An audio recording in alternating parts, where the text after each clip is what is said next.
যদি দেখা যায় যে মিজলস হয়েছে অথবা হয় নাই, শনাক্ত করা যায় নাই, ওই বাচ্চাদের ভিটামিন এ হাই পটেন্সি দিয়ে দিতে হবে প্রথম দিন এবং দ্বিতীয় দিন।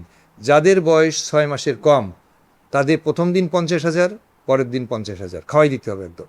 যাদের বয়স 6 মাস থেকে 1 বছর তাদের হলো প্রথম দিন 1 লাখ ইউনিট, দ্বিতীয় দিন 1 লাখ ইউনিট। আর যাদের বয়স হলো 1 বছরের উপরে তাদের প্রথম দিন 2 লাখ এবং দ্বিতীয় দিন 2 লাখ। এটা ম্যান্ডেটরি, এটা দিয়ে দিতে হবে।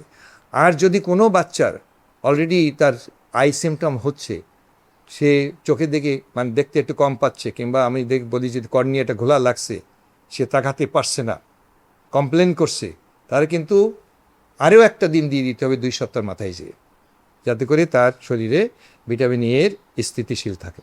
প্রত্যেকটা উপজেলা হেলথ কমপ্লেক্সে হাই পটেন্সি ভিটামিন অ্যাভেলেবল, এবং আমাদের যে সমস্ত ইউনিয়ন সাব সেন্টারগুলো আছে সেখানেও অ্যাভেলেবল।